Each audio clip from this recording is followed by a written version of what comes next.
Ele quer matar-me. Socorro.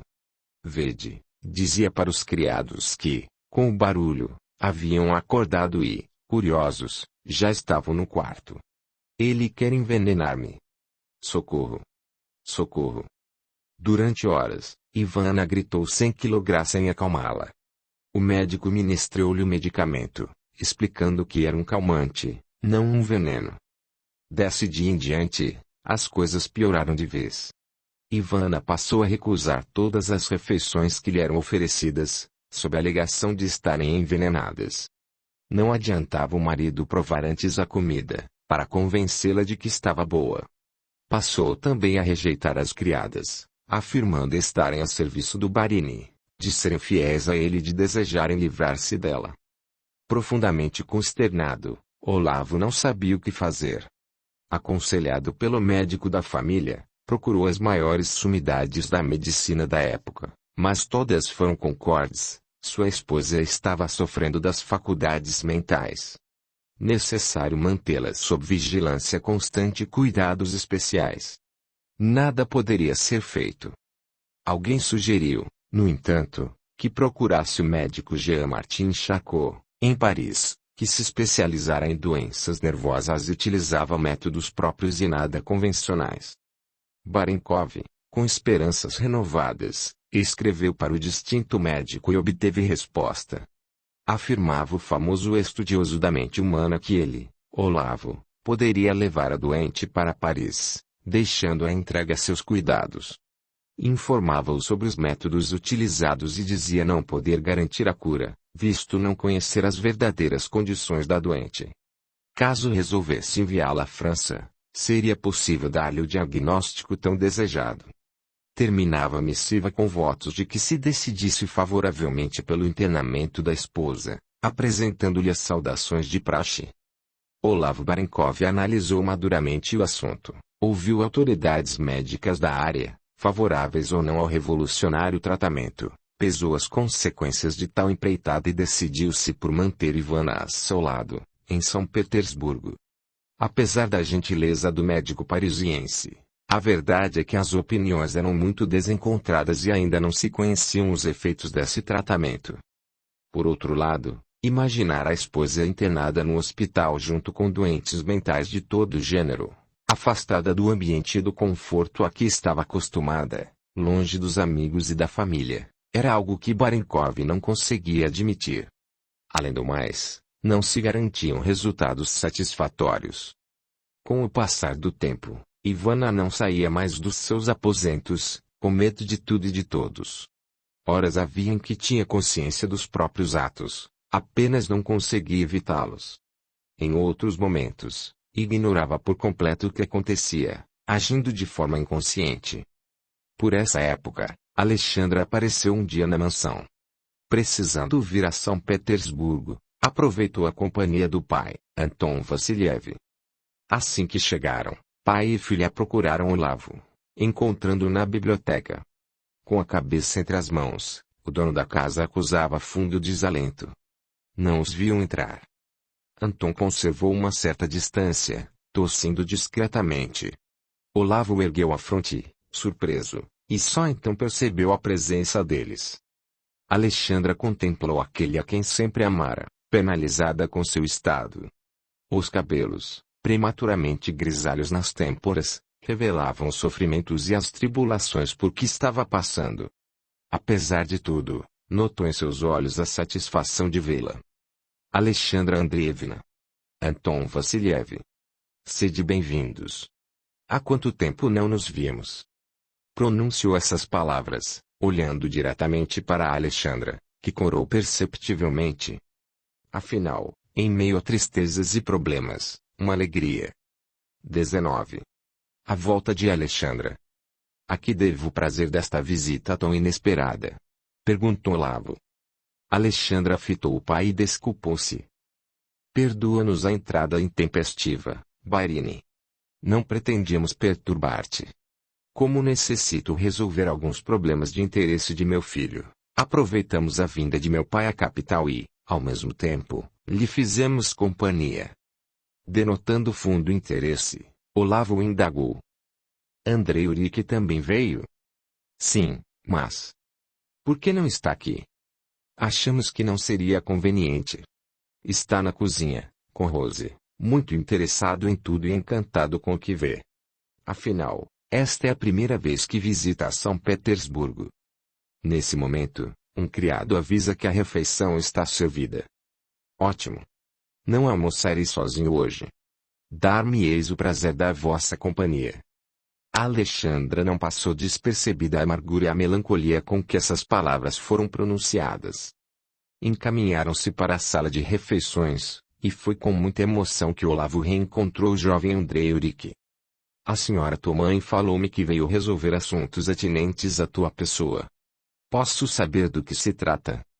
Naturalmente, senhor, respondeu o adolescente. Agora que meu pai, que Nossa Senhora de Kazan o proteja, está morto e não preciso mais ajudá-lo, gostaria de estudar. Antes, porém, desejamos consultar-te. Lembro-me de que uma vez te colocaste à disposição para o que fosse necessário. Ainda está de pé o oferecimento, Barini. Alexandra interveio, algo constrangida com a franqueza do rapaz. Meu filho. Achando graça, Olavo interrompeu a viúva. Não, Alexandra, deixa que teu filho fale. Andrei Urique tem razão. Virando-se para o rapaz, o anfitrião concordou. Sim, meu jovem, o oferecimento está de pé. Pensei apenas que não estivesses interessado nele. Na época era impossível, senhor. Hoje as condições são outras. Concordo contigo e louvo tua atitude. Estou a teu inteiro dispor. Mudando o teor da conversa, Anton Vassiliev indagou. Como está tua esposa? Nas mesmas condições. Permanece em seus aposentos todo o tempo, hostiliza as criadas e vê perigo em qualquer parte. Alexandra, delicadamente, solicitou. Se não for inconveniente, gostaria de vê-la. É possível. Um pouco sem jeito, lembrando-se do ciúme que a esposa sentia de Alexandra, Olavo considerou. Bem, não sei. Às vezes Ivana tem comportamento estranho e agressivo. Por favor, suplicou ela. Acho difícil imaginar a pequena, gentil e formosa Ivana agindo dessa forma. Sempre fomos amigas e a estimo imensamente.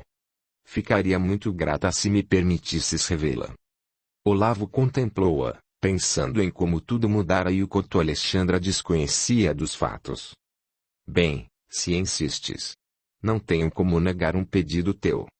Após a refeição, iremos até os aposentos dela. Prepara-te, porém. Ivana não é mais aquela que conheceste. Terminado o repasto, Olavo dirigiu-se com Alexandra para o quarto de Ivana. Abriu a porta de mansinho e, vendo Rose, que velava, indagou. Como está minha esposa hoje? Nada bem, senhor. Está agitada, inquieta, como se ameaçada por perigos ocultos a nós outros. Alexandra veio da mansão dos Lilazes e gostaria de fazer-lhe uma visita. Apreensiva, a serva ponderou. No momento Ivana está descansando. Teve uma noite difícil. Ministrei-lhe algumas gotas calmantes e agora dorme. Alexandra aproximou-se, insistindo. Deixa-me ao menos vê-la, Rose. Não desejo importuná-la e prometo não fazer ruído algum. Está bem, Alexandra Andreevna. Que seja uma visita rápida, porque se Ivana despertar teremos problemas. A recém-chegada não podia entender a razão de tantos cuidados. Calou-se e entrou. O quarto estava mergulhado em penumbra. Passando os olhos pelo ambiente, Alexandra viu o leito onde a jovem dormia. O recinto estava totalmente modificado e custou-lhe reconhecê-lo. Olavo, por ocasião do casamento, havia mandado redecorá-lo luxuosamente para receber a futura esposa, e a visitante não pôde deixar de sentir uma pontinha de ciúme. Entretanto, ao focalizar sua atenção na enferma, arrependeu-se do pensamento egoísta que por um instante lhe passara pela mente. Condoeu-se da expressão abatida e angustiada que ela conservava, mesmo dormindo. Emagrecerá bastante. Da adolescente cheia de vida, cujos encantos haviam atraído tantos pretendentes, nada mais restava. Retirou-se do aposento profundamente sensibilizada com a sorte da pequena Ivana, que conhecera a criança alegre e despreocupada e por quem tinha tanto afeto. Mais tarde, conversando com Olavo, ficou a par do que estava ocorrendo, das dificuldades na mansão em virtude da enfermidade de Ivana.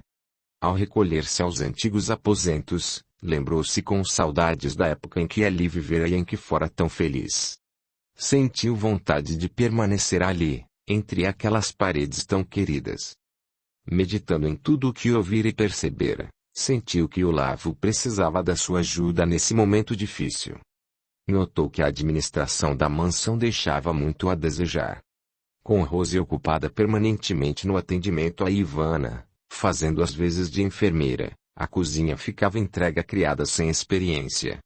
Observando discretamente, percebeu os servos muito à vontade, relaxadores em suas obrigações e não primando pela eficiência. Além disso, a bondosa Barinha, que mantinha sob suas mãos delicadas um controle perfeito da casa, havia morrido, e Ivana, a quem competia por direito essa função, não estava em condições de exercê-la. Por tudo isso, Olavo precisava de alguém de confiança, um braço forte que auxiliasse na administração da casa e na execução de suas ordens. Nesse momento, teve a certeza de que ela seria a pessoa indicada para isso. Afinal, ali vivera por muitos anos, conhecia os hábitos e costumes da mansão, os gostos do proprietário, além de saber cozinhar como ninguém. Afora isso, se André Eurique fosse permanecer na capital para estudar, nada mais justo que ficasse com ele. Estava decidida. Sim, exporia a Olavo suas argumentações e veria o que ele pensava sobre isso. Com essa convicção, Alexandra mergulhou em sono profundo, satisfeita intimamente pela decisão que tomara. Procurou ignorar o fato de que no fundo, bem no fundo, a possibilidade de voltar a viver próximo daquele a quem nunca deixara de amar a enchia de contentamento. Não que mantivesse no coração qualquer tipo de esperança em relação a ele. Não. Sabia que era um homem casado e que nada poderia modificar essa realidade. Todavia, a tristeza e o desalento eram tão patentes nos olhos dele, nos seus gestos, nas suas palavras, que mexeram com suas fibras mais profundas. Condoeu-se da solidão em que ele vivia, embora cercado de pessoas, e desejou amenizá-la. Assim, o simples fato de estar a seu lado, de poder ajudá-lo, de contribuir para tornar sua existência mais agradável, era suficiente para Alexandra. Se isso fosse possível, nada mais pediria à vida. No dia seguinte, Alexandra levantou-se muito cedo. Foi para a cozinha e, para espanto das novas criadas, preparou pasteizinhos de nata recheados com geleia de cereja, de que ele tanto gostava, fez as torradas no ponto certo, o chá na medida exata de açúcar e arrumou a mesa como o fazia antigamente a senhora. Ao sentar-se para o desejum, Olavo estranhou a arrumação da mesa, o cheiro bom das torradas amanteigadas, dos pasteizinhos de nata. Quando a criada trouxe o leite, ele indagou, curioso. Quem fez todas essas coisas, Irina? Antes que a moça pudesse responder, Alexandra entrou na sala, sorridente. Fui eu. Está a teu gosto, senhor? O chá está com açúcar suficiente, na temperatura certa. Com os olhos úmidos de emoção, Olavo fitou agradecido. Realmente, só tu poderias ter tido essas gentilezas. Está tudo perfeito. Senta-te e come junto comigo. Alexandra acomodou-se e, enchendo-lhe novamente a xícara de chá que já se esvaziara, sentiu a mão de Olavo sobre a sua, num gesto de muito carinho. Ao sentar-me aqui hoje, era como se minha saudosa mãe estivesse presente. Há quanto tempo não me sinto tão bem como neste momento. Suspirou longamente e exclamou. Ah! Se tudo pudesse voltar a ser como antes. Com gravidade, Alexandra redarguiu. Voltar a ser como antes é impossível, Barini. Contudo, tenho uma sugestão a fazer. Alexandra fez uma pausa para avaliar o interesse de Olavo e prosseguiu. Apreciaria muito poder permanecer nesta casa. Poderia cuidar da administração da mansão e da execução das tuas ordens. Sinto que estás precisando de alguém que tome conta da criadagem e coloque ordem em tudo. Farias isso? Por mim? Indagou ele, envolvendo-a num olhar intenso. O coração de Alexandra batia forte, sentindo o olhar pousado nela e a mão dele na sua, mas o orgulho falou mais alto. Procurando controlar-se, ela respondeu: não por ti. Por meu filho. Se Andrei Urique permanecer em São Petersburgo, gostaria de estar junto dele. Afinal, ele é o que tenho de mais importante na vida. Aliás, é só o que tenho, concluiu num sussurro. Compreendo. Por um momento. Enfim, não queres mais voltar à mansão dos Lilazes, não é mesmo? Exatamente. Se for possível, executarei minhas funções de criada nesta casa. Isto é, se achares conveniente. Concordo, Alexandra Andreevna, desde que aqui permaneças, não como criada mas como minha hóspede. Falarei hoje mesmo com teu pai, Anton Vassiliev, para que arranje outra pessoa para cuidar da mansão dos Lilazes. Olav estava um tanto decepcionado. Esperava que Alexandra dissesse que ficaria por ele, demonstrando que o amava. Fora um idiota. Ela nunca confessaria seu amor, aquele amor que ele entrevira no carinho com que o servira, no cuidado com que preparara as guloseimas de que ele mais gostava, na ternura com que adoçara o seu chá. Vendo-o sério e cabisbaixo, Alexandra procurou adivinhar seus pensamentos. Estás preocupado com Ivana, não é verdade? Sim, mas não da maneira como pensas. Preocupo-me contigo. Minha esposa não deve saber da tua presença nesta casa, em hipótese alguma. Deverás manter distância dela, ouviste? Dessa forma, como poderei ajudá-la? Faze tudo o que estiver a teu alcance, sem permitir que ela te veja. Prometes? Sim, prometo. Mas, não entendo. Por que tantos cuidados? Não importa. Faze o que estou te pedindo e será o suficiente. Agora tenho que ir para o escritório. Mais tarde conversaremos. Alexandra acompanhou até a porta e esperou que tomasse a carruagem, que já o aguardava. Só depois entrou. Quando Olavo retornou ao entardecer, encontrou tudo diferente. Com o acúmulo de serviço, não veio para o almoço, comeu qualquer coisa no escritório mesmo. Ao entrar em casa, notou as modificações que tinham sido feitas. Alexandra ordenara uma faxina geral, e as criadas, a contragosto, haviam ficado o dia todo limpando o piso, as escadarias, as janelas, os lustres, batendo os tapetes, lavando as porcelanas, polindo as pratarias e os cristais. Alexandra tomou conta da cozinha, ensinando a nova cozinheira a preparar algumas iguarias e supervisionando os serviços pessoalmente. Quando tudo estava pronto, colheu flores no jardim e enfeitou toda a casa. Após refrescar-se, Olavo desceu, satisfeito. Um cheiro bom de limpeza e o perfume das flores invadiam todas as dependências. Acomodou-se no sofá e o criado trouxe-lhe o aperitivo costumeiro, uma copa de vinho. Alexandra desceu, arrumada e bem penteada, acompanhada de Andrei Urique e de Anton Vassiliev. Apesar dos trajes singelos de camponesa, jamais estivera tão bela, nem mesmo quando adolescente, considerou mentalmente Olavo. Uma nova esperança nascia em seu coração, acompanhada de bem-estar e prenúncios de dias melhores. O anfitrião levantou-se e foi recebê-la, estendendo-lhe a mão, agradecido. Reconheço que devo todas essas mudanças a ti, Alexandra. Entraste nesta casa como um sopro renovador de vida. Se bem-vinda. 20. A fuga. A partir daquele dia, muitas coisas mudaram na mansão. Alexandra imprimiu o cunho de sua personalidade em tudo.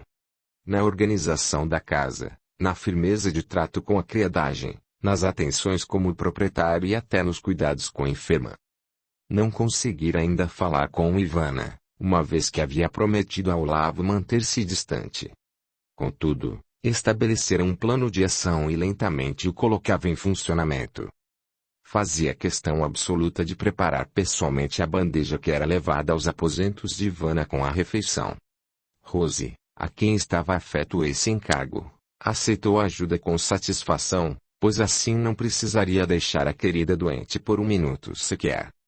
Dessa forma, Alexandra esmerava-se nos cuidados com a alimentação de Ivana, preparando-lhe os pratos preferidos, acompanhados sempre de uma flor. Com isso demonstrava o carinho que tinha por ela.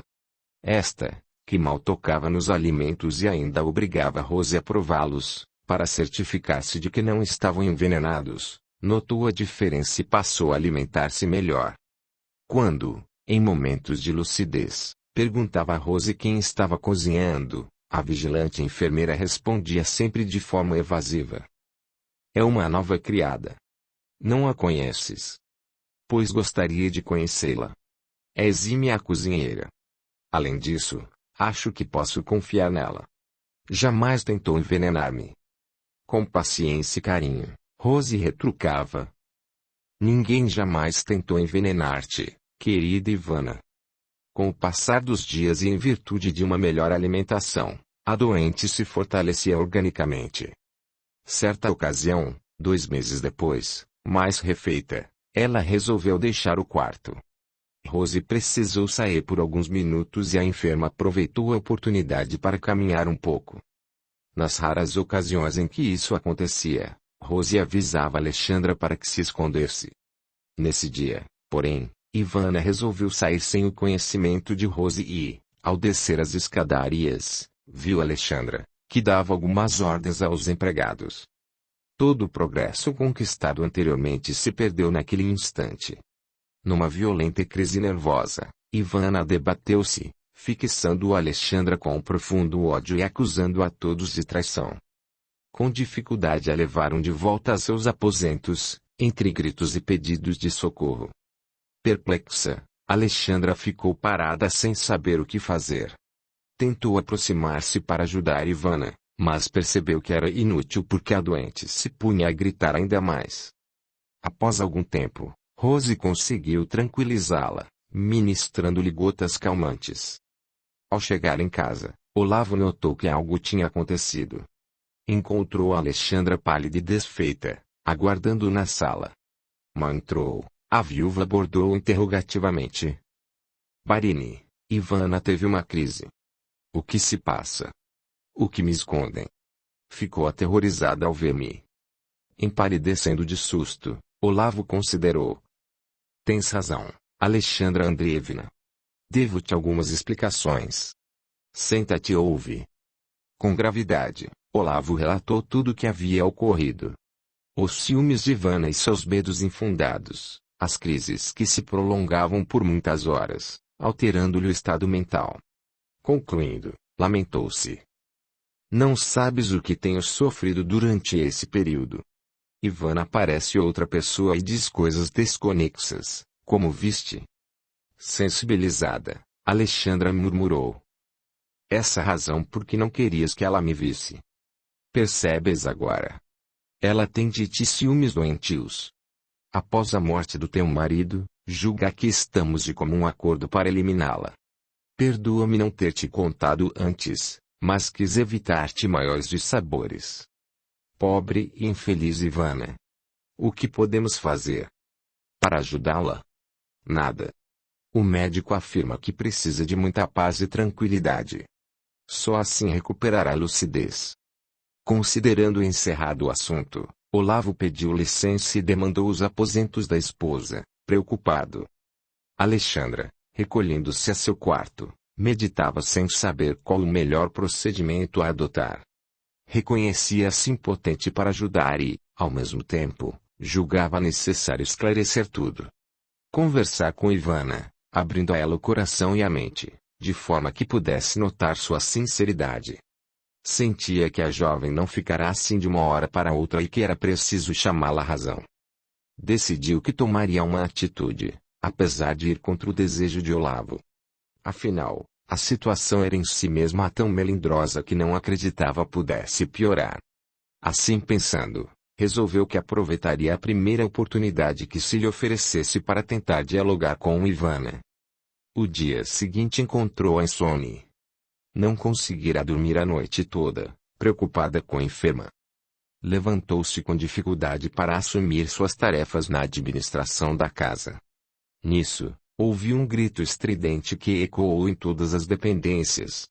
Saiu para o corredor, encontrando os criados que, também assustados, procuravam saber o motivo daquela bulha. Era Rose. Ao acordar, Rose descobrira que sua querida Ivana não estava no leito. Procurou-a por toda a mansão, mas nem sombra dela. Apavorada, começou a gritar. Olavo, muito aflito, queria saber o que ocorrera, mas Rose falava com dificuldade, em meio aos soluços que a agitavam toda. Fala, mulher, o que houve? Senhor, uma desgraça. A pequena Ivana desapareceu. Não está em parte alguma. Como deixaste isso acontecer, miserável? Torcendo as mãos, desesperada, Rose explicou. Não sei, senhor. Estava muito cansada. Fiquei horas acordada, tentando acalmar a nossa doente. Quando ela adormeceu, também caí no sono, certa de que ela, após tomar as gotas calmantes, só acordaria pela manhã, como de hábito. Como minha esposa saiu? Ignoro, senhor. Tenho sono leve e o desperto é o menor ruído. Entretanto, nada vi nem ouvi. E Rose lançava-se ao chão, arrancava os cabelos e rasgava as vestes, entre lamentos e gritos de desespero. Vendo o estado da criada, Olavo percebeu que não conseguiria dela informação alguma. Levanta-te, Rose. O que aconteceu não tem mais jeito. Precisamos localizá-lo o mais rápido possível. No estado em que está, Ivana não deverá ir longe. Iniciaram-se buscas cuidadosas. Grupos especialmente formados para esse fim vasculharam a cidade de São Petersburgo de ponta a ponta. Ela, porém, parecia ter sido tragada pela terra. Olavo chegou a oferecer recompensas e quem encontrasse a trouxesse sã e salva. Tudo em vão. Após 2 meses, percebendo a inutilidade de tudo, as buscas foram interrompidas. Entretanto, ficava a interrogação: onde estaria Ivana? O que teria acontecido? Como, tão frágil e indefesa, sem amigos e sem recursos, conseguira desaparecer sem deixar rastros? A verdade é que ela, mentalmente desequilibrada, temendo a morte e vendo perigo em todos os lados, resolveu fugir. De forma sorrateira, aproveitando que todos dormiam, saiu de mansinho demandando a rua. Utilizou uma pequena passagem, escondida entre as folhagens no fundo do jardim, para evitar os seguranças que vigiavam a frente da mansão. Assim, sem ser vista, conseguiu sair numa rua lateral. Tudo estava quieto, a cidade tranquila. Correndo, percorreu muitas quadras, ouvindo apenas o som dos seus passos nas pedras da rua e o ladrar de cães ao longe. Desacostumada de exercícios físicos, logo se cansou. Olhou em torno. Estava em uma rua estreita e pobre de um bairro que não conhecia. Não havia um banco, nada onde pudesse se acomodar e repousar alguns instantes. Como estava exausta, deixou-se cair no chão, escorregando pela parede de uma moradia singela. Fechou os olhos, reclinando a cabeça. Sob o efeito do calmante que tomara e que agora começava a agir, a respiração se foi normalizando e adormeceu-lhe na calçada. Levantando-se bem cedo para trabalhar, o dono da casa abriu a porta e deu com a moça estendida no chão. Penalizado, abaixou-se e percebeu que ela tremia de frio. Estava muito pálida, parecia doente e não poderia ficar assim ao relento. Sem pensar 2 vezes, recolheu a jovem, deu-lhe um leito humilde, mas confortável, e cuidou dela. Precisava trabalhar, porém a tranquilizou. Fica sossegada. Vou sair, mas poderás ficar à vontade. Ninguém te aborrecerá. Se tiveres fome, na cozinha tenho que comer. Quando voltar, conversaremos. Fez uma pausa, avaliando pelas roupas que era alguém de posição, e perguntou. Certamente tens família. Queres que avise alguém do teu paradeiro? Assustada, ela apenas fez um gesto negativo com a cabeça. Está bem, Não sei o que se passa contigo, mas respeito tua vontade. Não vás embora. Mais tarde conversaremos. Ele saiu e Ivana respirou aliviada. Teve vontade de fugir, mas o aconchego da casa, a segurança de um teto, o ambiente aquecido pela lareira fizeram com que desistisse. Não tinha para onde ir e ali estava abrigada. No leito tépido e macio, adormeceu novamente, mergulhando em sono profundo. No final da tarde, o dono da casa retornou, verificando com satisfação que sua hóspede ainda estava lá. Dormia. Preparou um caldo de legumes e, quando o cheiro de comida espalhou-se pela casa, ela acordou. Percebendo que seu hospedeiro chegara, tentou levantar-se, mas não conseguiu. Estava muito fraca. Ouvindo ruído, o homem acercou-se da porta do quarto e, ao vê-la acordada, sorriu. Como estás? Pelo visto, descansaste bastante. Preparei a refeição. É bastante simples, mas substancial. Vem, não tenhas receio. Como Ivana não conseguisse deixar o leito, o homem levou-lhe no quarto a refeição, constante de um prato de sopa, um pedaço de pão e um naco de queijo curado. Após comer, ela acomodou-se novamente, fingindo estar com sono. Desejava evitar as explicações que, por certo, ele lhe pediria. Percebendo que a hóspede queria ficar sozinha, o homem afastou-se. Comeu em silêncio e, depois de improvisar um lugar onde pudesse dormir, pois a moça ocupava a única cama, apagou a luz. Estava exausto, trabalhara o dia todo, o serviço era pesado e teria que levantar muito cedo. No dia seguinte, também não conseguiu conversar com a hóspede. Ela claramente se esquivava qualquer explicação. Contudo, as coisas não poderiam ficar do jeito que estavam. 2 dias depois, ele não foi trabalhar. Quando Ivana acordou, dirigiu-se a ela nestes termos. Precisamos conversar. Estás aqui sob meu teto há 2 dias e ainda nem sei teu nome. Como te chamas? Constrangida, ela murmurou. Isso não importa. Bem. Meu nome é Romã. Não queres me dizer como te chamas? Abaixando a cabeça, a jovem permaneceu calada. Olha, gostaria de ajudar-te, mas não confias em mim. Ele parou de falar, analisou-a detidamente e prosseguiu, frisando bem as palavras. Estão à procura de uma mulher por toda a cidade. O marido ofereceu até uma poupuda recompensa para quem encontrar. Tu a conheces? Assustada, os olhos arregalados, ela implorou. Por piedade. Protege-me. Desejam matar-me. Por isso, fugi. Assim está melhor. Conta-me tudo. Meu nome é Ivana. Meu marido é rico e muito poderoso. Deseja livrar-se de mim para ficar com a amante, que mantém em nossa própria casa. Não suportando mais e temendo pela minha vida, aproveitei a distração da minha carcereira, pois era mantida como prisioneira, e me evadi durante a noite. Por que não avisaste as autoridades? Por que não recorreste ao czar? Bem se vê que não conheces meu esposo, Romã. Usaria de sua influência na corte para prejudicar-me. Ninguém acreditaria em mim. Seria minha palavra contra a dele. Condoído da situação de sua hóspede, ele considerou. Então não podes permanecer aqui. Não tardariam a encontrar-te. O que desejas fazer? A verdade é que não sei.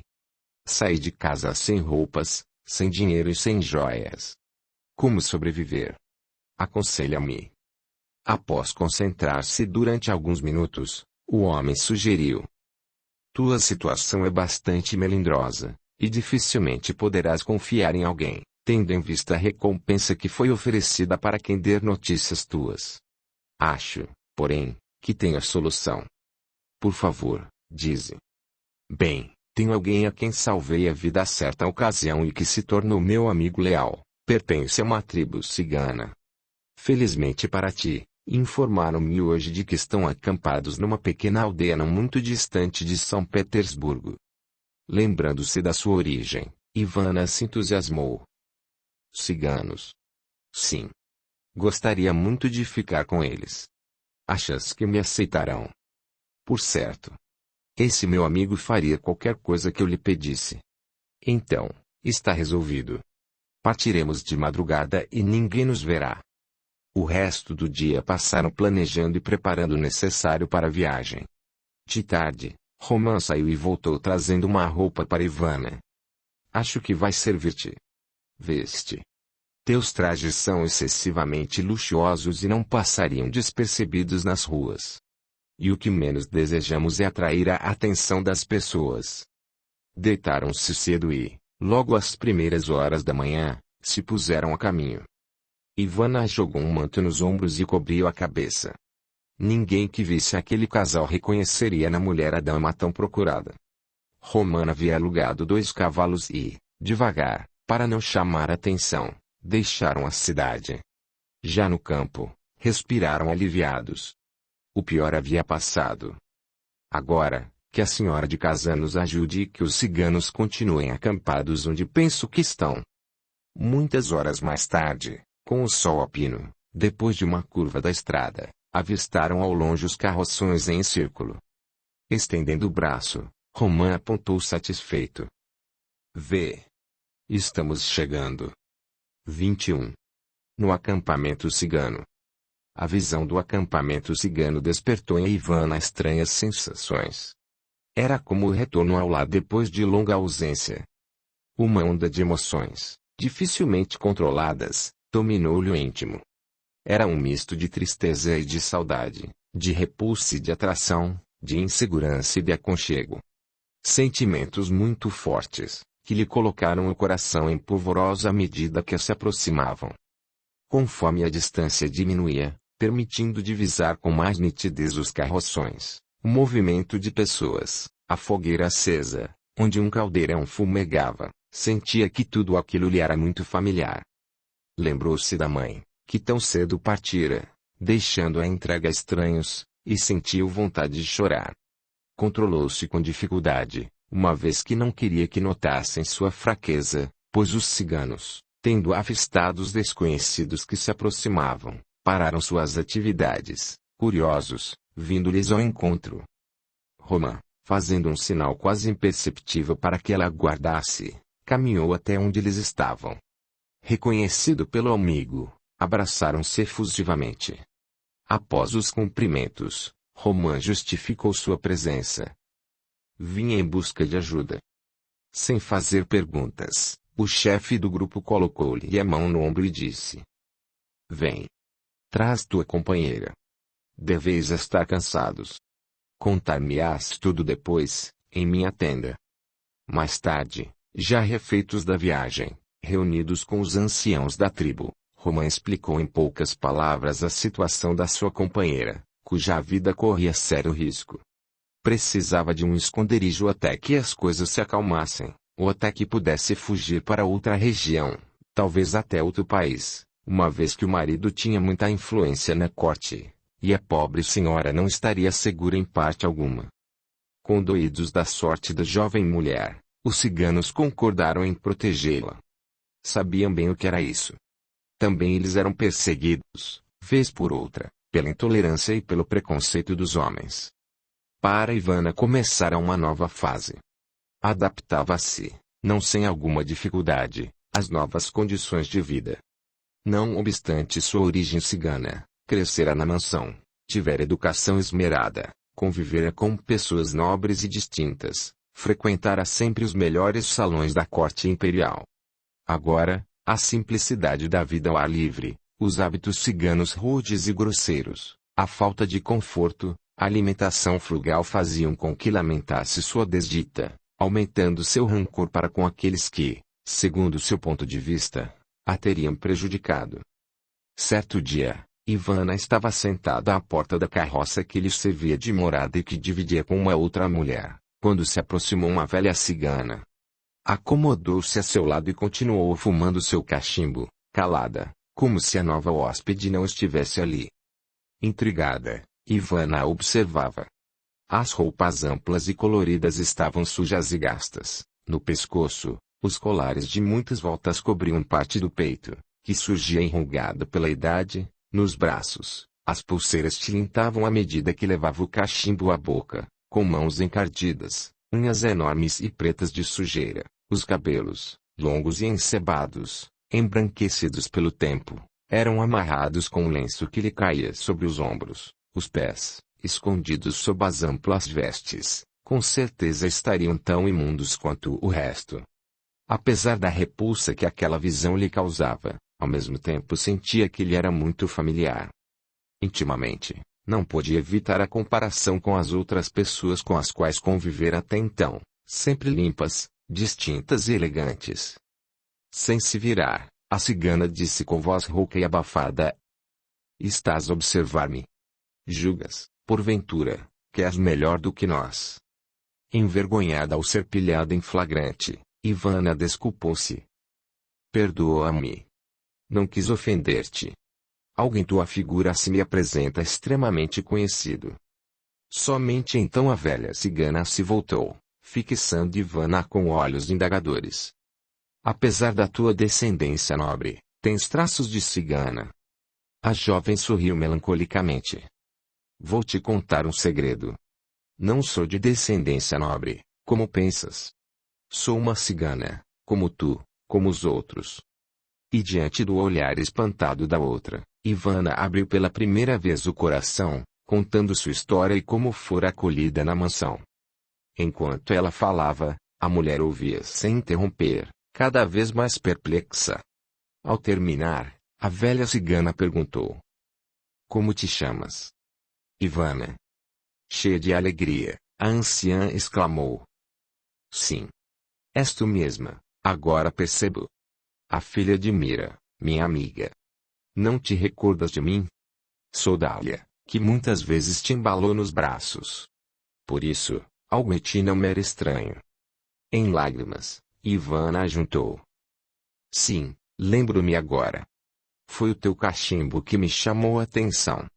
Sempre fumaste, e eu, quando criança, achava engraçado ver a fumaça sair formando desenhos no ar. Mas, conta-me, Ivana. Na época, não tive condições de cuidar de ti. Com tristeza, te vi partir, tão pequenina, para destino incerto. Segundo ouvi dizer, ficaste bem colocada, família rica e generosa. O que aconteceu para vires aqui pedir asilo aos ciganos?" Ivana suspirou e disse: "Essa é uma longa história. Conta-me." Ivana pareceu meditar alguns segundos e, depois, olhando à distância como se quisesse recordar-se de tudo o que havia acontecido, principiou a falar. "Tens razão quando dizes que fiquei bem colocada. A família era boa e cresci como se fora ali nascida.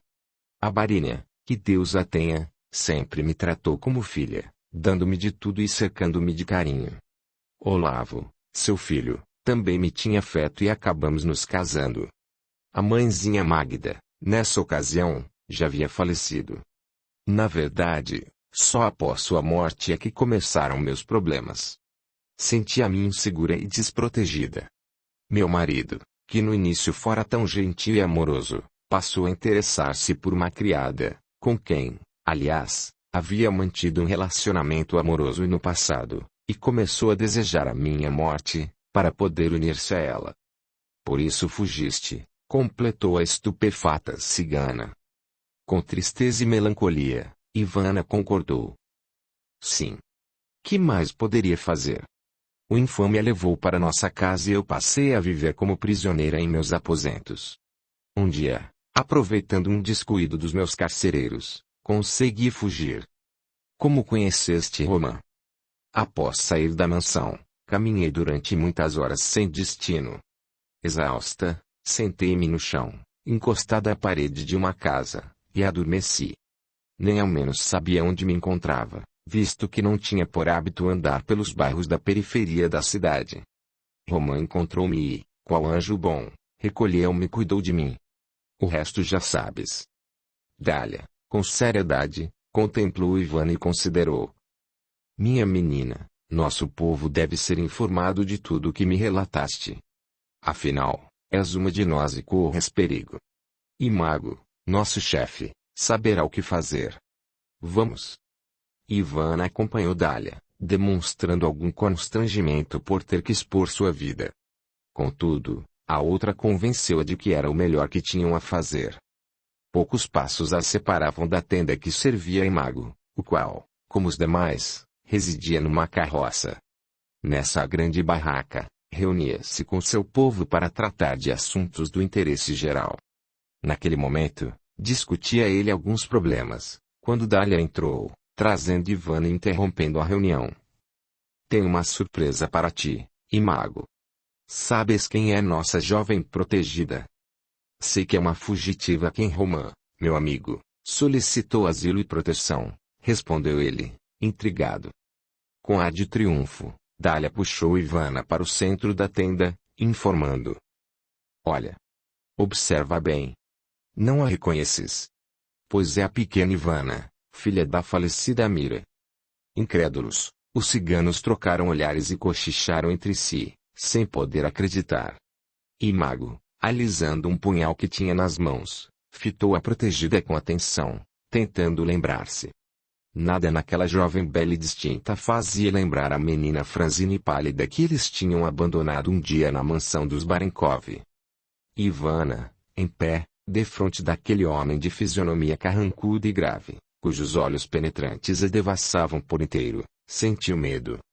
Sem desviar os olhos, Imago ordenou. Fala. É verdade o que Dália afirma. Assustada, ela virou-se para a cigana, que a incentivou. Conta tudo. Nada omitas. Não tenhas medo, Ivana. Sim. É verdade. Ivana repetiu, diante daquela assistência interessada, toda a história da sua vida. Quando terminou, ninguém mais tinha dúvidas de que fosse quem realmente dizia ser. Isto é, uma cigana. Imago, colérico, trazia o olhar incendiado. Quando Ivana terminou de falar, ele arremessou o punhal ao solo, cravando com fúria. Ela conseguira despertar neles o ódio por Olavo. As tradições ciganas ordenavam a vingança nesses casos. Nos dias que se seguiram, crivaram Ivana de perguntas, procurando saber tudo sobre a vida que levara e armazenando o máximo possível de informações. Como consequência desse ambiente saturado de pensamentos de vingança e de ódio, de vibrações deletérias que envolviam completamente, o estado psíquico de Ivana piorou, passando ela a acusar profunda alteração em seu comportamento. Após a fuga da mansão, serenara um pouco. Não tendo mais a presença daqueles a quem odiava, seu estado geral teve alguma melhora. Com a mudança de vida, novo ambiente, novos interesses, ela mudou o teor dos pensamentos, abandonando por algum tempo as ideias fixas que cultivara, incutidas pelo inimigo desencarnado. Agora, contudo, as lembranças depressivas voltavam com força total, revigoradas pela insistência dos ciganos em fazer com que se recordasse do passado. Mergulhando, mental e emocionalmente em fatos ainda tão recentes, sentia a retornar todo o rancor contra aqueles que, supunha, haviam prejudicado. Perambulava pelo acampamento arredia e cabisbaixa, com o olhar perdido no vazio e expressão rancorosa. Iria, uma outra velha cigana, que tinha facilidade em ver e ouvir aqueles que já deixaram este mundo, observava atentamente à distância, preocupada. Dália, disse ela um dia. Nossa menina não está bem. Tenho visto sempre perto dela um vulto escuro e maléfico. Ah, exclamou a outra, assustada. Sabes quem é? Não. Ele se esconde. Mas sei que suas intenções não são boas. Quer prejudicar Ivana e aqueles que ela abandonou. Precisamos ajudá-la. Será conveniente que ela saiba. No momento, não. Vou tentar aproximar-me dela e descobrir mais alguma coisa. Para isso, necessito da tua ajuda. Naturalmente. Podes contar comigo. 22. Misterioso desaparecimento. Por 60 dias consecutivos, procuraram Ivana sem descanso. Entretanto, ela parecia ter sumido da face da terra. Aos poucos os ânimos arrefeceram e, com o passar do tempo, sem esperanças de reencontrá-la, a vida na mansão voltou à normalidade. Mesmo assim, cabisbaixo e melancólico, Olavo continuava culpando-se do desaparecimento da esposa enferma. Alexandra procurava ajudá-lo a sair desse estado, sem muito sucesso. Somente Andrei Urique, dentre todos, conseguia dialogar com ele, fazendo-o interessar-se por alguma coisa. Abandonou os negócios e, não fosse a fiel amizade de Anton Vassiliev, as perdas teriam sido irreparáveis. Vendo o estado de Barenkov, o amigo passou a tomar conta de tudo com seriedade e competência adquiridas no decorrer dos anos de trabalho junto a Olavo.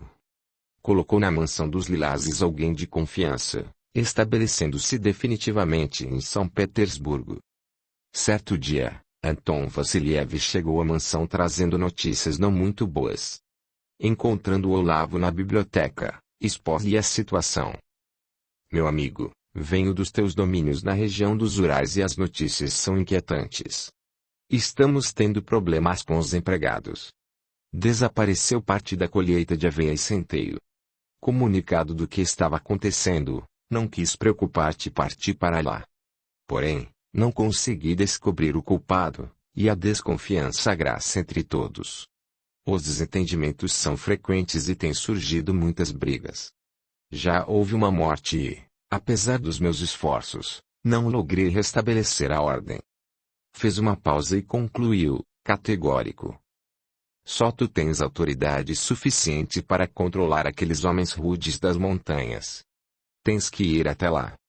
Saindo de sua apatia, mas não muito interessado, Olavo perguntou. Julgas que isso seja realmente necessário? Uma viagem longa como essa e em condições difíceis. Sim. Acho que é imprescindível tua presença lá, para que não venhamos a ter problemas mais graves. Olavo pensou por alguns instantes e depois concordou, meio a contragosto, como se tal atitude lhe causasse grande sacrifício. Está certo. Se não tem outro jeito. Muito bem. Não esperava outra coisa de ti, Olavo. Quando partiremos? Indagou Anton, satisfeito. Com um gesto negativo de cabeça, Olavo respondeu. Partiremos. Não. Eu irei. Tu ficarás aqui, onde és mais necessário. Com uma ponta de apreensão, Anton reagiu. Não concordo. A situação lá é séria e precisarás de ajuda. Não poderás ir sozinho. Impossível. Não irei sozinho. Levarei meu fiel cocheiro e um homem de confiança. Isso basta. É pouco. As estradas são perigosas e existem muitos salteadores. Tenho uma sugestão, leva pelo menos mais 2 homens fortes e hábeis no manejo das armas. Um deles substituirá Valfrido que, apesar de ser de confiança, não é bom lutador. Assim, ficarás, na verdade, com 3 seguranças. Está bem, se assim o desejas. Todavia, julgo desnecessário tudo isso. Vou em missão de paz falar com subordinados meus. Não são criminosos. Ótimo. Estou satisfeito e assim fico muito mais tranquilo. Quando partes? Dentro de 2 dias. O tempo necessário para preparar a bagagem e resolver algumas coisas mais urgentes. Anton observava Olavo, que apresentava sensível mudança. A indiferença e o alheamento que caracterizaram seu comportamento nos últimos meses haviam quase que desaparecido, substituídos pela energia e decisão que sempre fizeram parte de sua personalidade. Diante da crise, reagira de forma positiva e reassumira sua condição de líder. Satisfeito, intimamente Anton agradecia ao Criador pela feliz ideia que tivera. Conversaram mais algum tempo, que foi aproveitado por Vassiliev para colocar Olavo a par dos negócios. Cearam juntos, para a alegria de todos, especialmente de Alexandre e de Andrei Urique, sensibilizados com a mudança que se operara no dono da casa. À mesa, Olavo Barenkov comunicou sua decisão de sair em viagem, causando surpresa em mãe e filho, que ignoravam as últimas resoluções. Mas, é necessário que vás pessoalmente? Perguntou Alexandra, preocupada. Sem dúvida. Entretanto, não pretendo me demorar. Apenas o tempo preciso para resolver algumas questões pendentes. Mas, retrucaria, Ponderando que outra pessoa poderia ir em seu lugar, todavia, a um sinal quase imperceptível do pai, Alexandra calou-se, compreendendo a inutilidade de tentar dissuadi-lo. Contudo, trazia o coração apertado por crescente angústia. Ao recolher-se, Olavo pegou um livro à espera do sono, porém não conseguia prender-se à leitura. Sentia um crescente mal-estar, como se estivesse correndo algum perigo, o que o deixou apreensivo. Bobagem, pensou. Sempre fico um tanto tenso antes de uma viagem. Estou necessitando de repouso. Amanhã acordarei com outra disposição. Estendeu-se no leito, tentando conciliar o sono. A mente não lhe dava paz, sentia-se angustiado e aflito. Durante horas rolou na cama, insone, só conseguindo adormecer pela madrugada, quando o céu começava a clarear. Despertou decidido a tomar algumas providências. Após a primeira refeição, dirigiu-se com Anton Vassiliev para os escritórios e, até a hora do almoço, resolveu os assuntos mais urgentes, orientou sobre questões pendentes, recebeu empregados que tinham solicitações a fazer, deixando tudo encaminhado. Retornou para casa, almoçou frugalmente, parecendo um tanto preocupado. Em seguida, dirigiu-se à biblioteca, onde passou a tarde procedendo a uma limpeza nas gavetas da secretária e colocando em ordem seus papéis. Mandou chamar o notário e, diante da surpresa de Anton, esclareceu que tinha alguns documentos que desejava regularizar. No final da tarde, o escrivão chegou, sobraçando um grande livro preto. Imediatamente introduzido na biblioteca, segundo ordens expressas, permaneceu em conferência com o proprietário por mais de uma hora. Após esse tempo, a porta foi aberta e o tabelião saiu, tudo empertigado, despedindo-se com leve movimento de cabeça. Olavo parecia satisfeito, mais tranquilo, como se tivesse resolvido importantes problemas. Conversou com todos, mais especialmente com Andrei Urique, que demonstrava por ele um sentimento que raiava a adoração. Também o Barini aprendera a amar esse rapaz sério e responsável, afável e carinhoso. Sentia imensa satisfação em pensar que poderia ser seu filho, aquele filho que sempre desejara ter e que Ivana não lhe pôde dar. A certa hora, vendo que Alexandra se esquivava, foi à sua procura. Encontrou-a no terraço a contemplar o céu estrelado. Acercou-se dela e ficou a observá-la em silêncio. Alexandra tinha o semblante tenso e o olhar externava grande angústia. Ele gostaria de poder dizer a ela tudo o que tinha guardado no coração durante todos aqueles anos, mas não se atrevia. Ternamente murmurou: Alexandra, não te preocupes. Tudo vai dar certo. Estarei de volta mais rápido do que imaginas. Conto contigo para manter a ordem na casa. Ela sufocou um soluço e indagou: E se Ivana voltar enquanto estiveres viajando? Que fazer? Ajuda-a. Só tu podes fazer isso. Ela não me aceita. Mas sinto que precisa muito de ti. Repito, só tu podes ajudá-la. Alexandra virou-se e seus olhos se cruzaram. Falavam de outras coisas, não do que realmente gostariam de dizer um ao outro. Olavo tomou-lhe as mãos e ficaram assim, embevecidos em mútua contemplação por algum tempo. Até que Andrei Urique os interrompeu.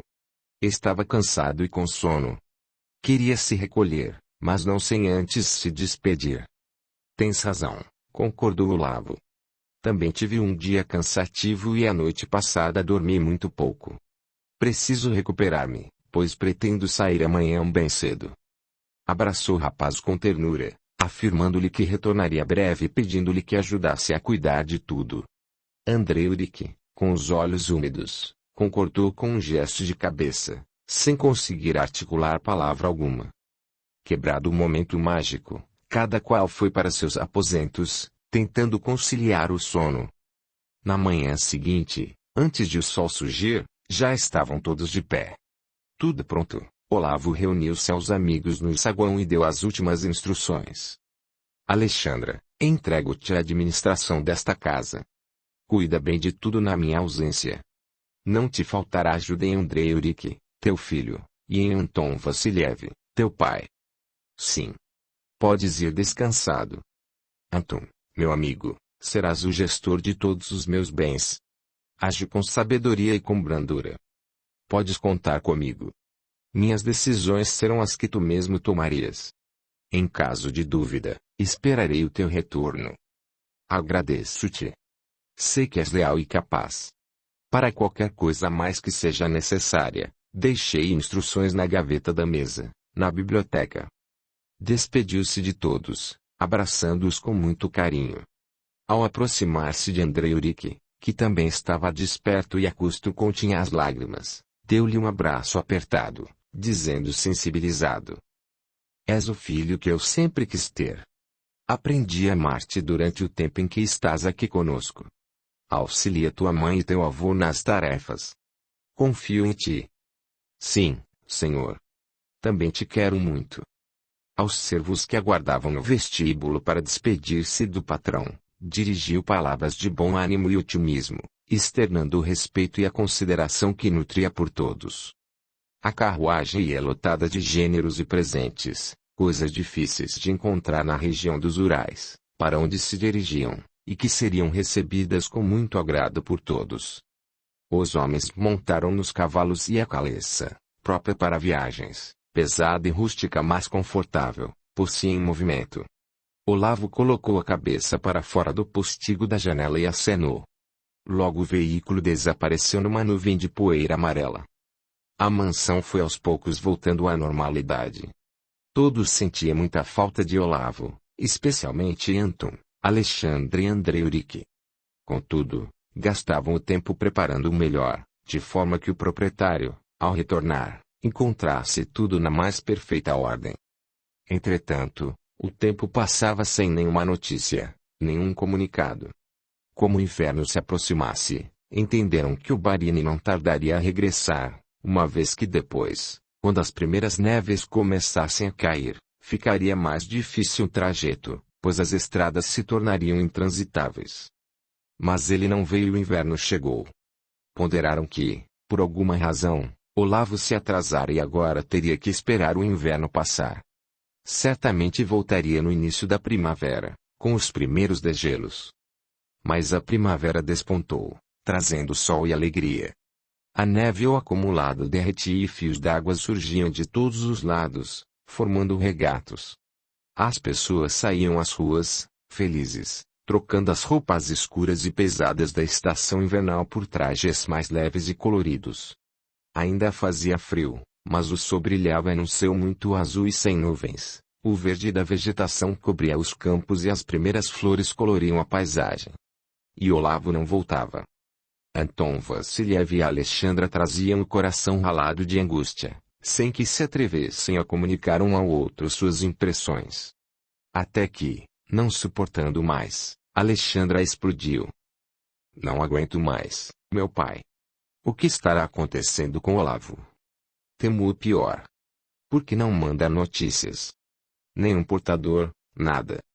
Anton, que também estava muito apreensivo, concordou. Tens razão, minha filha. Já esperamos o tempo suficiente. É preciso fazer alguma coisa. Agora que o inverno passou e as estradas estão voltando à normalidade, vou em busca dele. Vou aos Urais. Ah! Meu pai, não sabes que alívio sinto com esta tua decisão. Que a senhora de Kazan te acompanhe. Traze-nos notícias dele, suplico-te. Era tal o desespero de Alexandra que Anton tomou-a nos braços. Tu amas muito, minha filha, não é verdade? Muito. Muito. Não consigo conceber a vida sem ele, meu pai. Fica tranquila, minha querida. Eu encontrarei e o trarei são e salvo para casa. Rapidamente, juntou algumas coisas, apenas o necessário, colocou num saco de couro de carneiro um bonaco de carne salgada, pão, queijo, um pouco de vinho e, depois de comunicar no escritório que iria ausentar-se, deixando o responsável, montou no cavalo e partiu a galope.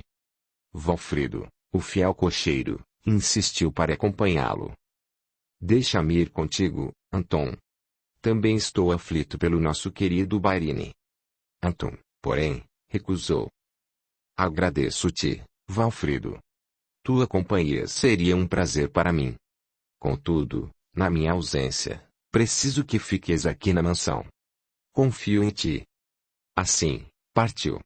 Não quis afligir ainda mais Alexandra, porém estava extremamente apreensivo. Também considerava muito estranha a falta de notícias de Olavo. Enquanto o animal galopava celere pelas estradas, Anton, sentindo o vento gelado que lhe batia no rosto, como um látego, conjeturava, como teria Olavo encontrado a herdade. Teriam os servos, revoltados, cometido alguma violência. Parando apenas o suficiente para se alimentar frugalmente e dar algum repouso ao cavalo, em poucos dias atingiu a propriedade. Tudo estava calmo e na mais perfeita ordem. Recebido com alegria pelos mujiques, ordenou, após os cumprimentos de praxe: levai-me até Olavo Barenkov. Necessito vê-lo. Os homens trocaram olhares surpresos entre si, e o responsável pela propriedade respondeu: por certo te enganas, Anton Vassiliev. Ele não se encontra aqui. Há muito não o vemos. Ah! Já retornou, então, exclamou, aliviado. Com certeza nos desencontramos no caminho. Audiolivro realizado pelo canal Suryachand Audiobook. Vladimir, o intendente, coçou a cabeça. Creio que não estás entendendo, Anton Vassiliev. O Barini não esteve aqui. O que se passa? Indagou, preocupado. Como não esteve aqui? Saiu de São Petersburgo há muitos meses com destino a esta propriedade. Pois se o que dizes é verdade, algo aconteceu.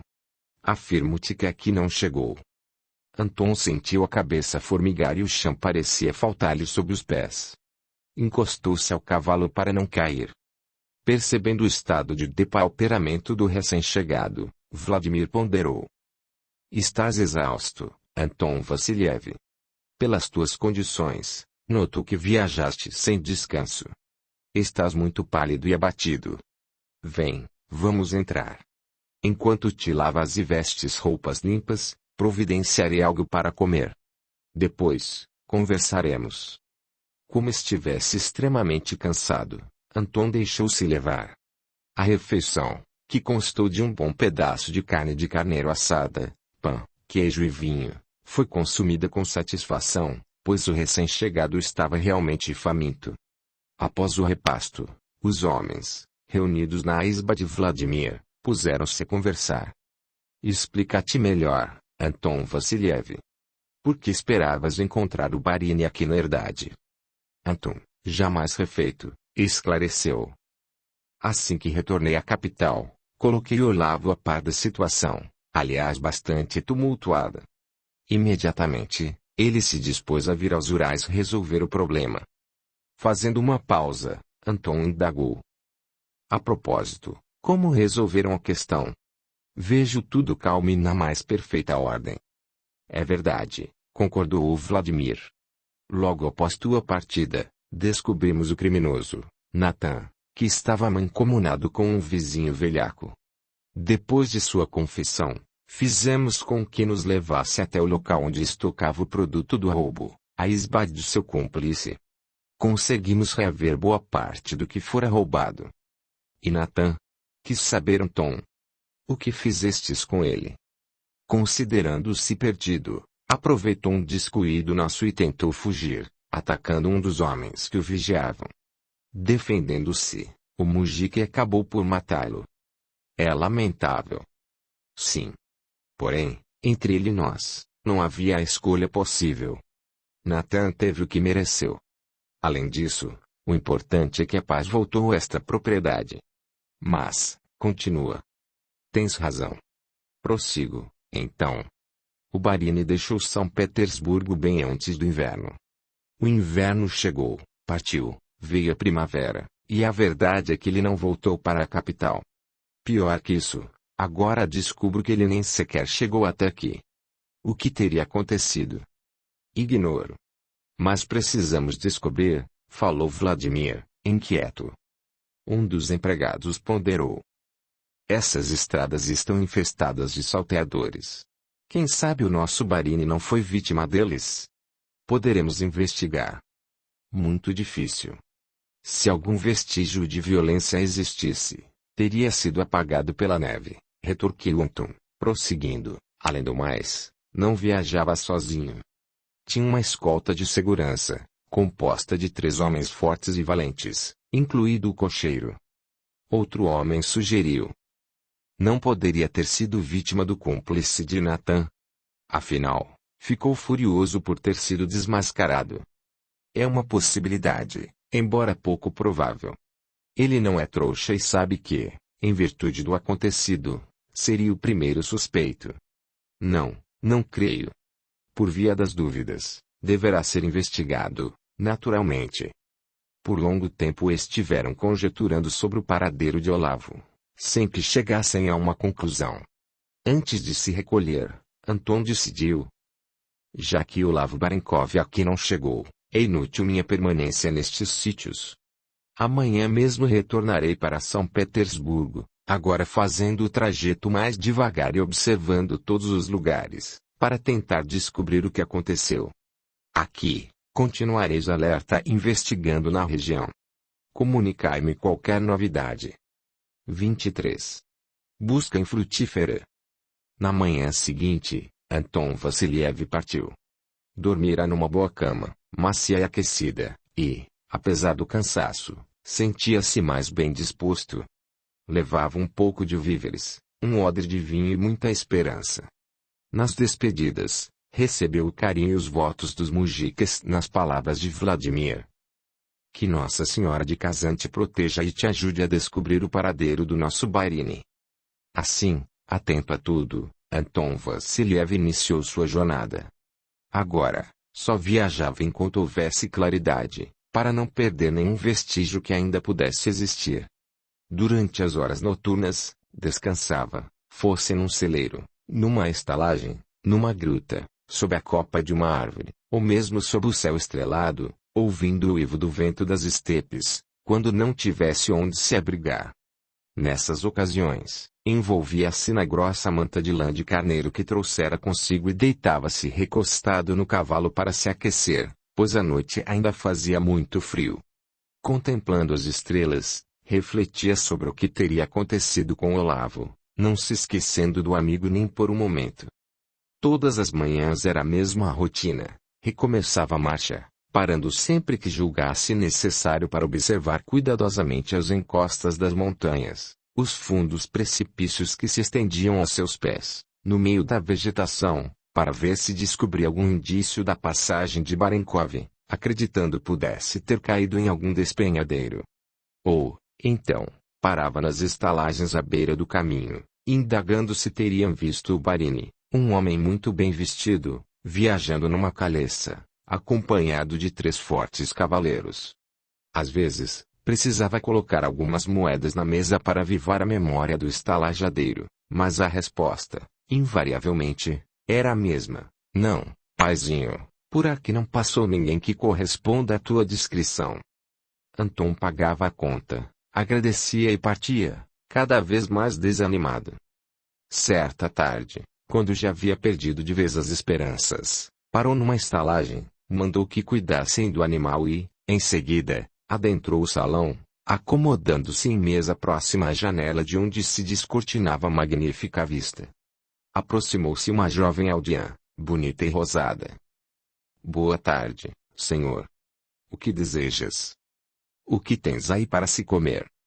Um guisado de lombo de carneiro com couves, carne assada na brasa, pão e queijo. Parece muito bom. Podes trazer-me. E para beber? Temos um vinho excelente, informou a moça com um sorriso convidativo. Ótimo. Então, traze-me uma caneca de vinho. Não demorou muito e a serviçal retornou com uma bandeja de madeira, os pratos fumegantes e a caneca de vinho, a qual colocou sobre a mesa. Com a bandeja na mão, ficou parada esperando que ele provasse o vinho. Anton tomou um gole da bebida e por pouco não fez careta. O vinho era horrível, dos piores que já tinha provado em toda a sua vida. E então? Perguntou a jovem. Muito bom, mentiu, gentilmente. A propósito, gostarias de fazer-me companhia? Não estou acostumado a comer sozinho. Aqui tem comida de sobra para dois. Senta-te comigo e, enquanto comemos, iremos conversando. A jovem aldeã olhou em torno. A proposta era tentadora. Não se alimentava desde a hora do almoço, só tinha permissão para comer depois que o movimento terminasse, com a saída do último freguês. Mas agora o salão estava praticamente vazio e tinha folga. Bem, não sei se devo. Não é costume sentar-me com estranhos. Então, apresento-me. Sou Anton Vassiliev e resido em São Petersburgo. Retorno de uma visita à propriedade de meu patrão, nos Urais. Mais tranquila, a jovem acedeu em lhe fazer companhia, especialmente quando ouviu falar da capital do império. Ah! São Petersburgo. Tenho muito desejo de conhecer a nossa capital, mas ainda não foi possível. Quem sabe? Nada é impossível. Mas, não me disseste teu nome. Perdoa-me, senhor. Ludmila é o meu nome. Mas podes me chamar de Mila, que é como todos me tratam. Aos poucos o gelo foi quebrado e logo conversavam como velhos amigos. Anton direcionou o assunto para o que lhe interessava. Mila, poderias informar-me se passou por aqui, há alguns meses, um cavalheiro claro, de cabelos pretos, bem vestido, que viajava numa caleça, com uma escolta de 2 homens fortes além do cocheiro. Após pensar por instantes, a aldeã indagou. Cavaleiro bonito e elegante? Anton sorriu, achando graça. Sim. De olhos tristes. Sim, esse mesmo, surpreendeu-se Anton. Esteve aqui? Perguntou. Esteve. Recordo-me porque tenho boa memória e porque fiquei impressionada com a figura do distinto cavalheiro. Era muito atraente, justificou-se. Agradecendo intimamente a Deus, Anton continuou a perguntar, desejando detalhes. Hospedou-se aqui na estalagem? Sim, ele e sua escolta. Deve ser muito rico, não é? Sem parecer ter ouvido a pergunta, Anton continuou, ansioso. Conta-me tudo. Bem. Eles chegaram mais ou menos neste mesmo horário. Pediram a refeição, comeram e, em seguida, o cavalheiro subiu para o quarto. E os outros? Ficaram no salão até mais tarde, bebendo e jogando. E depois? Depois. Também se recolheram. Partiram na manhã seguinte bem cedo, após uma rápida refeição. Notaste algo de estranho durante o tempo em que permaneceram aqui? Estranho? O que, por exemplo? Não sei. Uma palavra, uma reação, uma atitude talvez. A jovem pensou um pouco e meneou a cabeça. Não. Nada de estranho ocorreu. Pensa bem. Concentrou-se por momentos, tentando lembrar de todos os fatos ocorridos naquela noite. Nada. Nada aconteceu, repetiu Mila. Em seguida, porém, como se somente naquele instante uma ideia lhe ocorresse, comentou.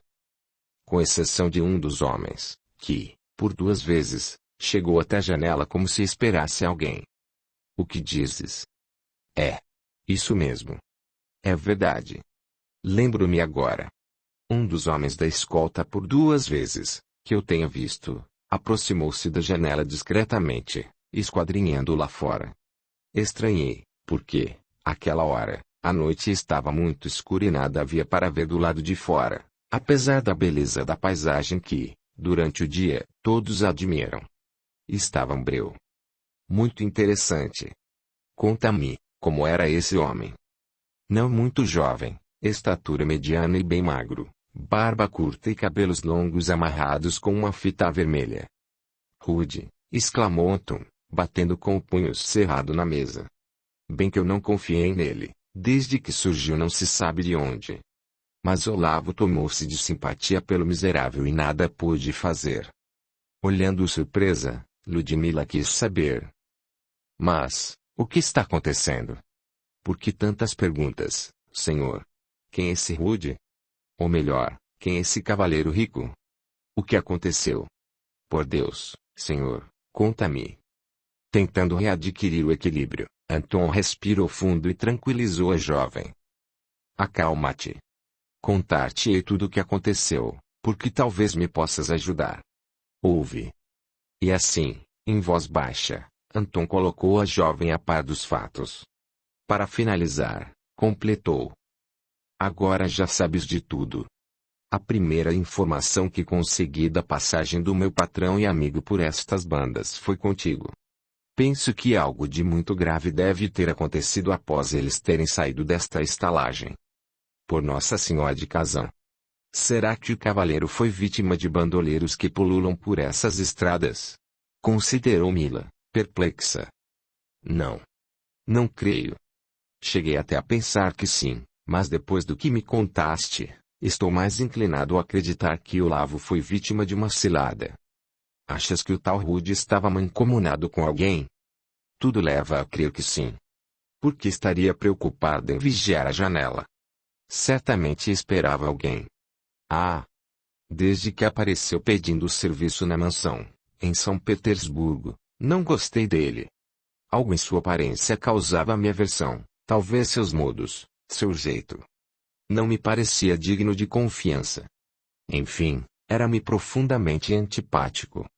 Todavia, Olavo deixou-se seduzir por suas maneiras obsequiosas e melífluas. Conservava-se à disposição do patrão, atento e interessado, sempre que fosse necessário.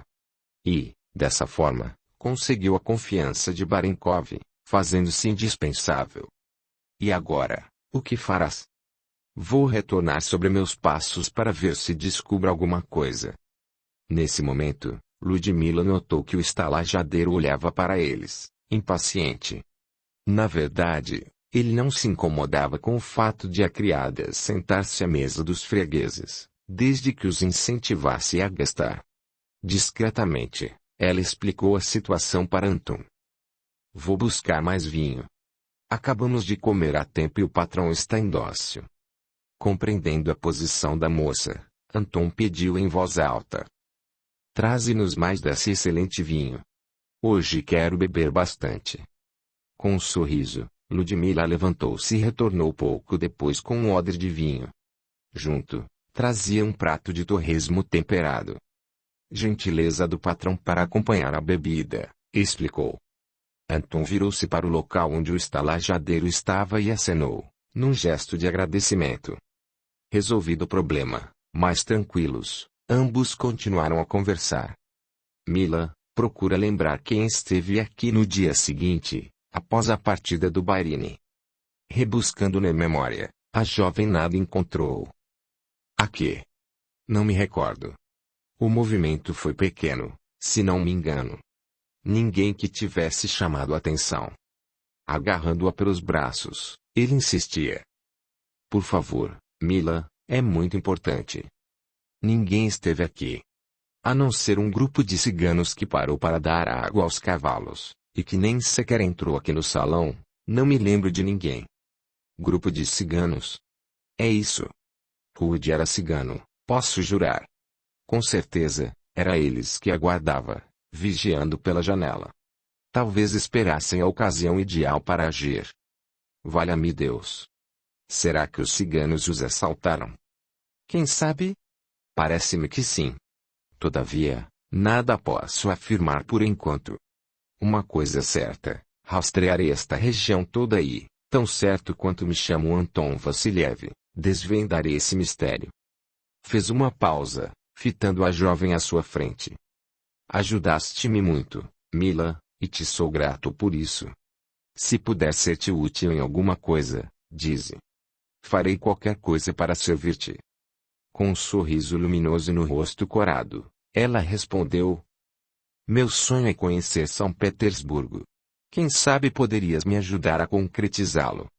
Não tenho família e moro de caridade na casa de Nicolos, o estalajadeiro, que, em troca do meu trabalho servindo às mesas, dá-me pouso e comida. Nada mais fácil. Se é esse teu desejo, está feito. Quando puder, virei buscar-te.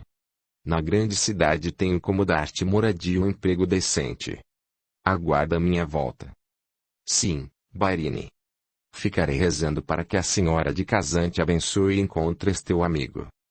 Como o odre de vinho estivesse quase vazio, uma vez que, não desejando se embebedar, enchia a caneca e jogava o líquido pelo vão da janela, quando sabia não estar sendo observado, Anton agradeceu a boa jovem e despediu-se. Vou recolher-me agora.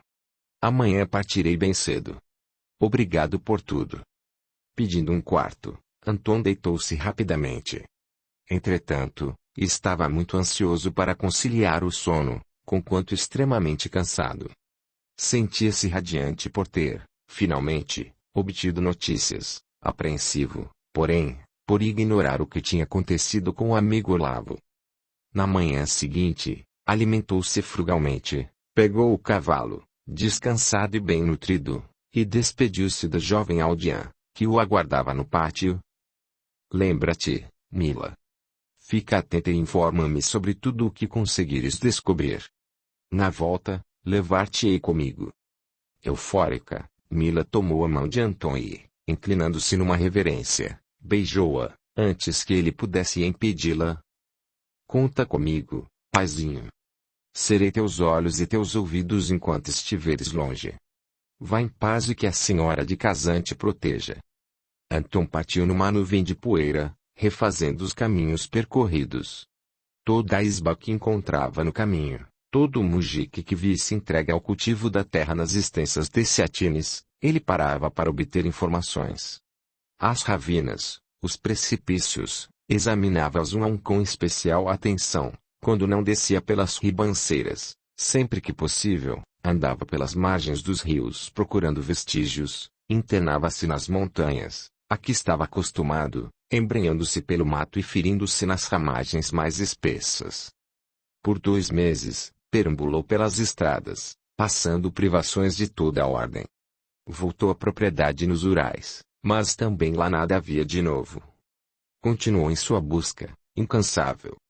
Findo esse tempo, numa noite em que dormia sob a luz das estrelas e após muito meditar, tomou uma decisão. Como se tornara impraticável descobrir o mistério que encobria o desaparecimento do seu amigo Olavo, pois se houvesse uma possibilidade, mínima que fosse, ele já o teria encontrado, melhor seria retornar para São Petersburgo. A caminho de casa, chegou à estalagem ao anoitecer. Como da outra vez, o movimento era pequeno. Ludmila aproximou-se, olhando com estranheza. Não me reconheces, Mila? Anton Vassiliev. Estou tão mudado assim? A jovem examinou-o, penalizada. A que estado estás reduzido, paizinho? Anton não se dera conta das mudanças que sofrera durante aqueles meses. Estava sujo, com a roupa em frangalhos, botas rotas, cabelos e barba crescidos e sem trato, olhos encovados. Emagrecera bastante. Exausto, mal se sustinha em pé. Abatido, em virtude das dificuldades e obstáculos do trajeto, ansiava por um leito macio. Tomando-o pela mão, compadecida, a moça o conduziu. Vem comigo. Preparar-te-ei um banho quente e roupas limpas. Depois, uma refeição e, para completar, uma cama macia e acolhedora. Mila, não tenho com que pagar tudo isso. Estou sem recursos. Não te preocupes. Tenho alguns rublos que consegui ajuntar das gorjetas que recebo. E as roupas, temos algumas que um transeunte esqueceu e que deverão servir-te. Mas esse dinheiro é teu. Não é justo que o gastes comigo. Com um gesto bem-humorado, ela considerou. Que importa? O dinheiro existe para ser usado quando precisamos dele.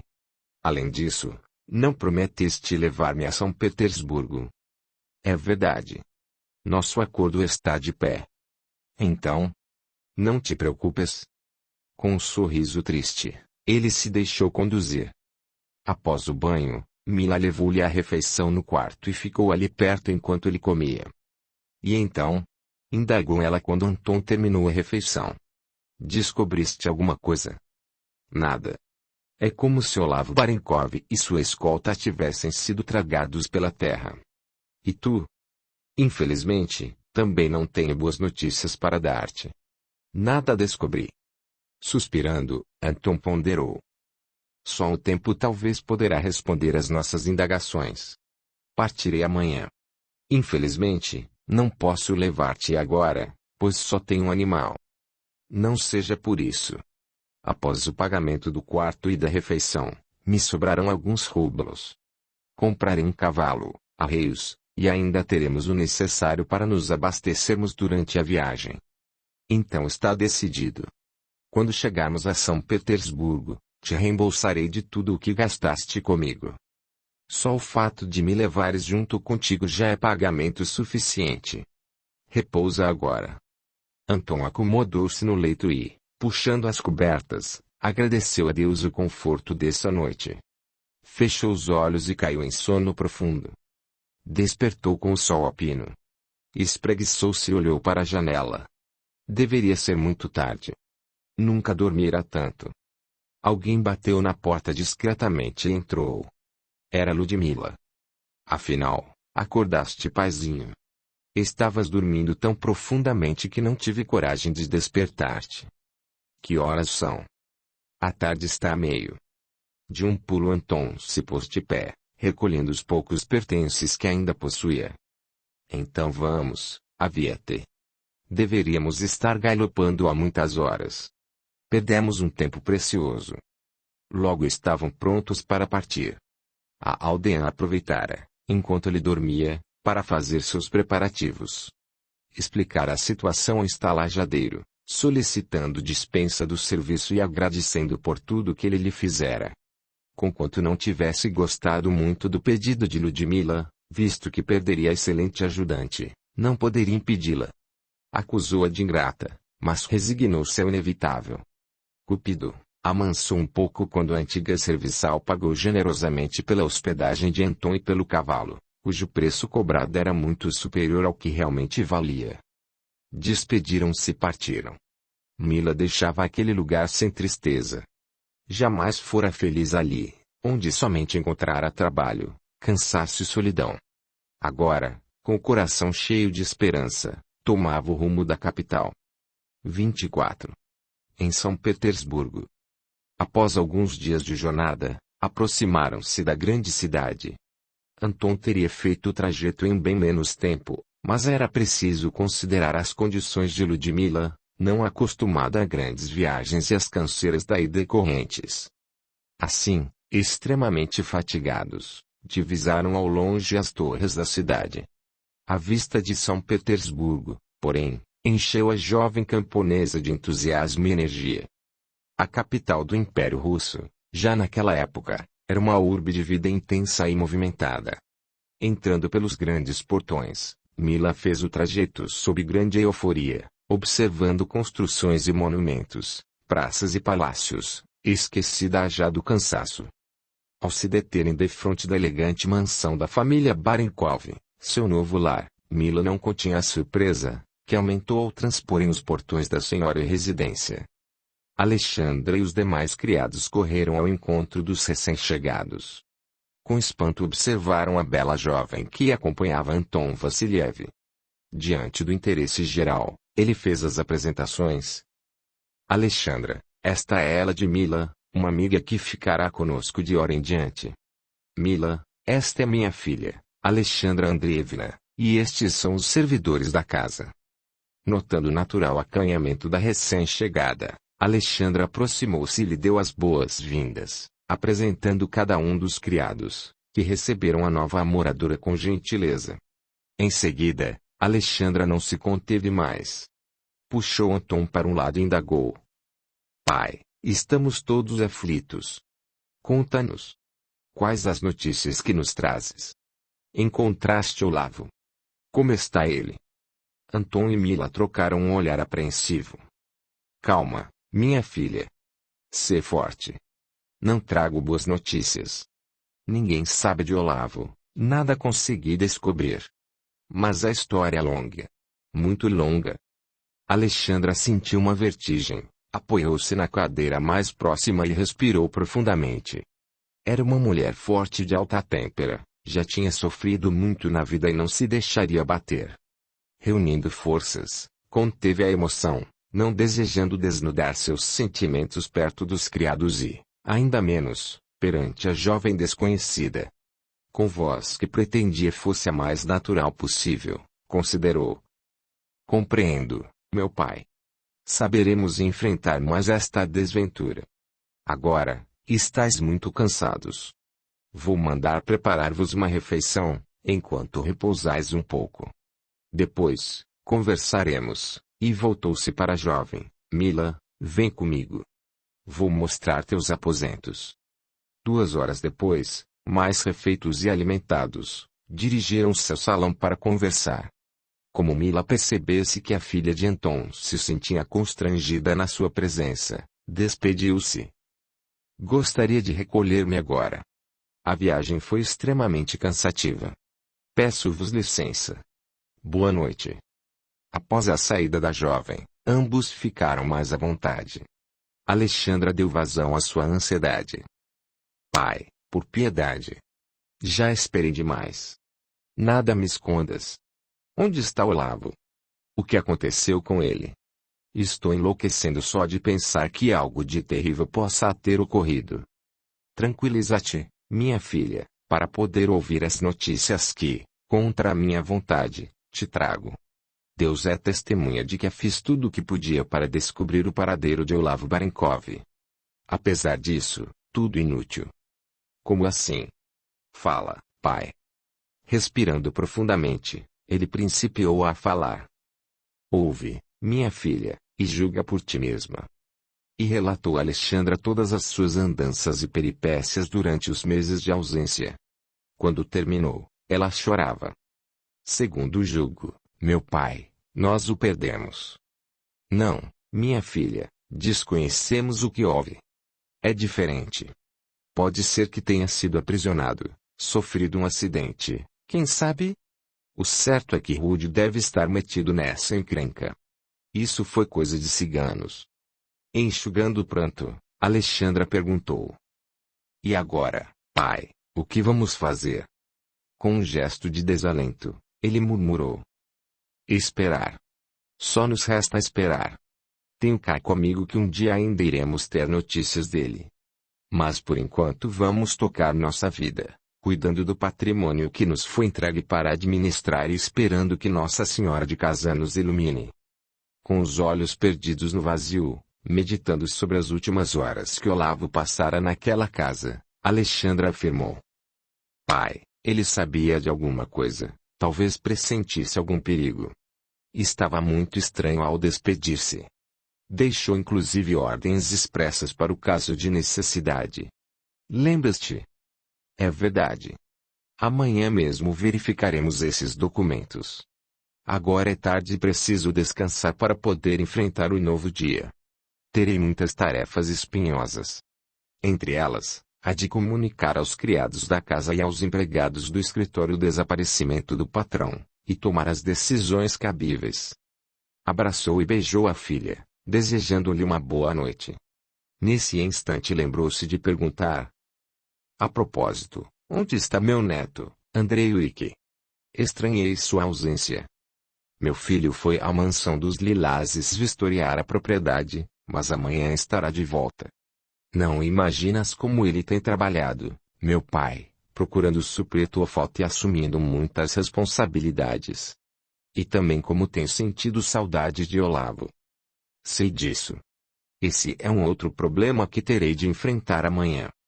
Recolhendo-se, Anton não conseguia, apesar do cansaço, conciliar o sono. Nada mais dissera à filha para não aumentar seu sofrimento. Contudo, sentia-se profundamente desalentado, embora demonstrasse firmeza. Chegara à capital com esperanças de que ali tivessem notícias do amigo desaparecido, ou até que ele houvesse retornado e tudo estivesse em perfeita ordem. A decepção fora rude e violenta. No entanto, nada mais lhes caberia fazer. Só aguardar. Revirando-se no leito, Anton não tinha paz. Ainda há um outro motivo, que não queria reconhecer nem para si mesmo, tinha ele para perder o sono. Intimamente se sentia culpado por ter incentivado Olavo a fazer essa viagem trágica. Agora, não havia mais jeito. Gostaria de voltar no tempo, mas era impossível. Conseguiu adormecer somente pela madrugada e teve sono agitado. Quando despertou, o sol já ia alto e a claridade inundava o aposento. Levantou-se e encontrou Alexandra na biblioteca, examinando a papelada de Olavo. Ah! Acordaste, meu pai. Vê, consegui encontrar as orientações dele. Elas. Havia 2 pacotes. Um, maior, destinado a Anton Vassiliev. O outro, endereçado a Alexandra Andreevna. Com o coração batendo forte, Alexandra quebrou o lacre com mãos trêmulas e desdobrou o papel. A caligrafia, de traços firmes e bem delineados, parecia saltar do papel. Era como se Olavo estivesse ali, presente, o que fez com que uma emoção muito forte a envolvesse. Procurando se conter, com uma das mãos no peito, leu: A minha muito querida Alexandra. Quando estiveres lendo estas linhas, provavelmente já terei partido. Não quero que sofras, nem que lamentes coisa alguma.